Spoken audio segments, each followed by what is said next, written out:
En el siguiente video hablaremos sobre los costos y desglosaremos el método de costo total y de benchmarking.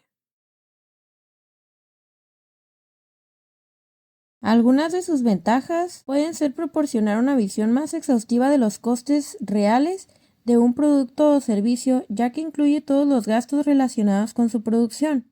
También, al incluir los costos fijos, puede ser útil para la fijación de precios a largo plazo y la toma de decisiones estratégicas, garantizando la cobertura de todos los gastos. También tiene una valoración precisa del inventario. Es el método aceptado por las normas contables para la valoración de inventarios en el balance de situación.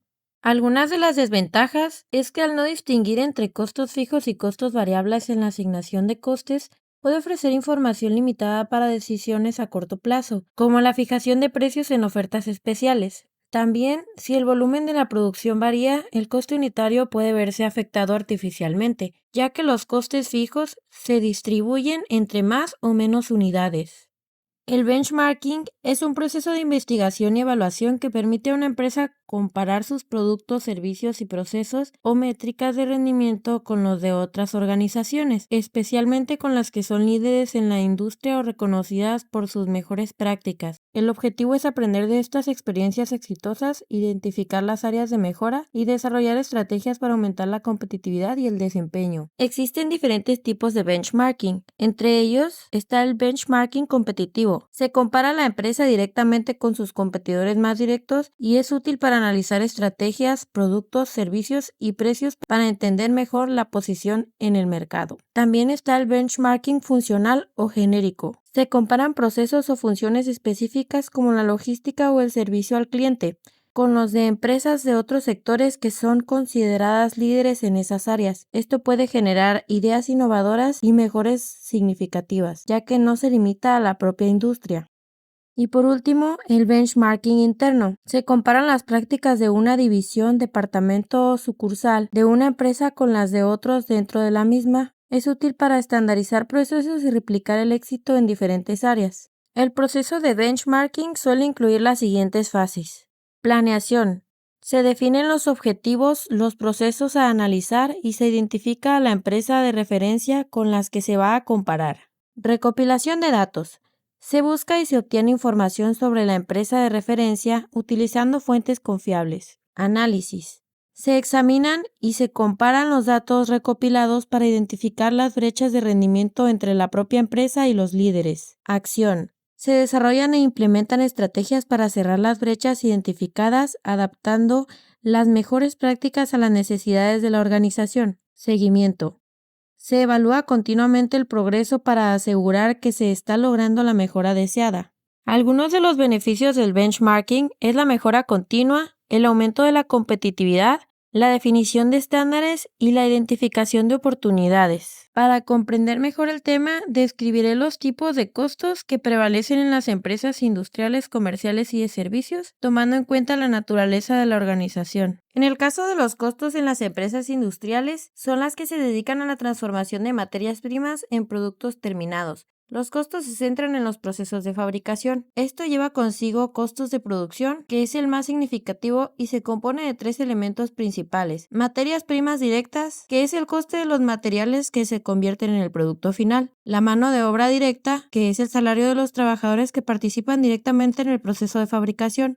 Los costos indirectos de fabricación, que agrupan todas las demás costos relacionados con la producción que no se pueden asignar en maneras directas al producto, como los salarios del personal de supervisión, el mantenimiento de la maquinaria, el alquiler de las fábricas, etc.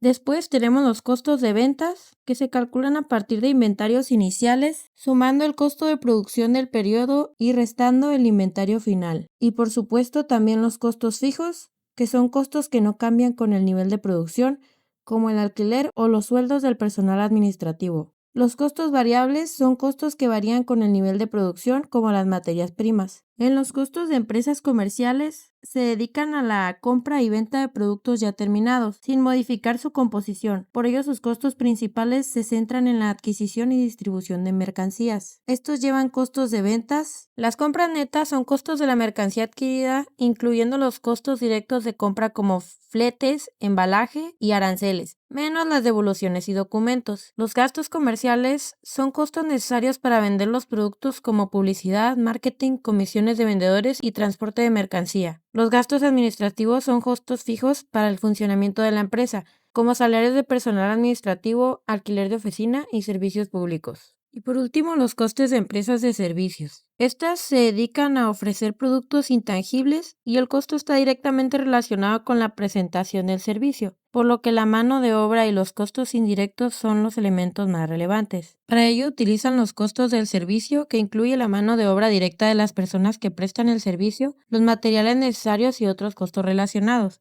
Los costos indirectos del servicio son costos que no pueden asignarse de forma directa a un servicio específico, y los gastos administrativos y de ventas, que son similares a los de las empresas comerciales, pues incluyen el personal de apoyo, marketing y otros gastos operativos. Sin embargo, en un restaurante los costos se pueden clasificar de varias maneras, pero las más utilizadas para la gestión son la distinción entre costos variables y costos fijos, así como los costos directos e indirectos. Entender y controlar estos costos es vital para asegurar la rentabilidad del negocio. Los costos variables cambian en proporción directa al nivel de ventas o de producción. Esto engloba los costos de alimentos y bebidas. Es el costo más importante y volátil en un restaurante. Incluye el precio de los ingredientes que se utilizan para preparar cada platillo y bebida y se calcula como un porcentaje de la venta, y la mayoría de los restaurantes buscan mantenerlo entre el 28 y el 35%. La mano de obra, que corresponde a los salarios del personal pagado por hora, meseros, ayudantes, cocineros, cuyo número de horas trabajadas varía según la afluencia de clientes, y los suministros de operación, que incluye artículos como servilletas, popotes, empaques para llevar y otros insumos que se utilizan según la demanda. Los costos fijos son aquellos que no cambian en función del volumen de venta y deben pagarse regularmente, como el alquiler o la hipoteca, que son pagos mensuales, los salarios, seguros, suministros básicos y mantenimientos o reparaciones. Los costos directos están directamente relacionados con la producción de los platillos y bebidas. Entre ellos pueden ser los ingredientes, la mano de obra, envases para llevar, etc. Y los costos indirectos no están directamente relacionados con la producción de un platillo específico, pero son necesarios para el funcionamiento del negocio.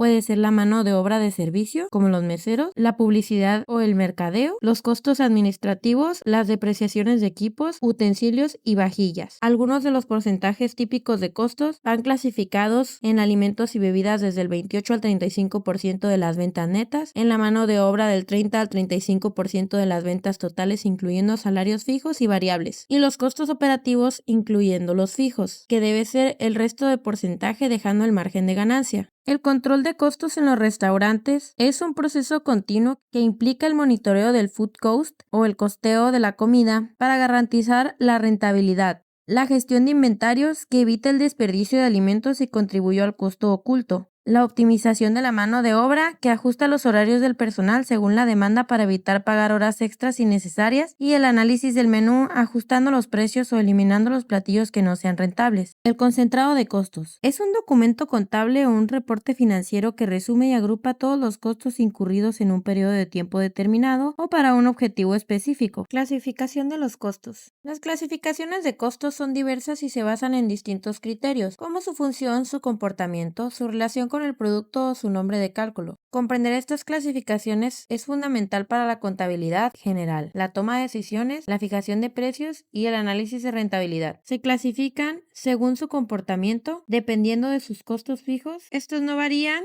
sus costos variables, sus costos semivariables o mixtos, que contienen un componente fijo y otro variable, como los servicios públicos. También se clasifican según su función. Pueden ser los costos de producción o manufactura relacionados a la transformación de materias primas. Otra de sus clasificaciones es según su identificación con el producto. Esta clasificación distingue si el costo puede ser rastreado directamente hasta el producto final.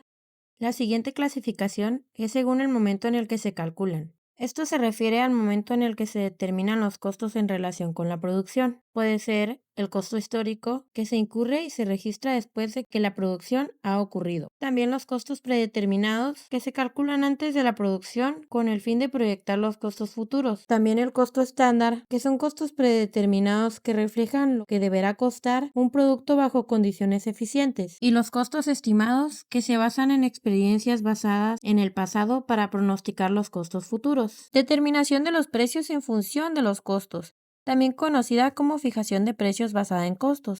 Es una estrategia en la que el precio de venta de un producto o servicio se establece sumando un margen de beneficio deseado al costo de producción o adquisición del mismo. Este método se considera una de las formas más fáciles de fijar precios y asegurar que se cubran todos los costos y se obtenga una ganancia. Existen dos enfoques principales para aplicar este método. El método de costo más margen. Este es el método más común y se basa en añadir un porcentaje fijo de beneficio al costo unitario del producto. Se utiliza la fórmula de precio de venta igual a costo unitario por 1 más el margen de beneficio, que un ejemplo es, si el coste de producir una unidad es de 50 pesos y se desea un margen de beneficio del 20%, el precio de venta se calcularía así, 50 por 1 más 0.20, y el precio de venta sería de 60 pesos, lo que asegura una ganancia de 10 pesos por unidad. El segundo método es el precio objetivo. Este método busca obtener una tasa de retorno de inversión. Primero se determina el costo total y el margen de beneficio deseado, y a partir de ahí se establece el precio que permitirá alcanzar ese objetivo. La fórmula utilizada es precio de venta igual a costo total entre 1 menos porcentaje de utilidad. Por ejemplo, si el costo total de un proyecto es de 100,000 pesos y la empresa busca una utilidad del 30% sobre sus ventas, el precio se calculará de la siguiente manera.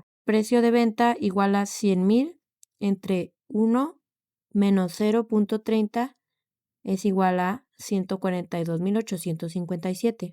Por ello, la determinación de los precios es necesaria para el óptimo funcionamiento de una organización.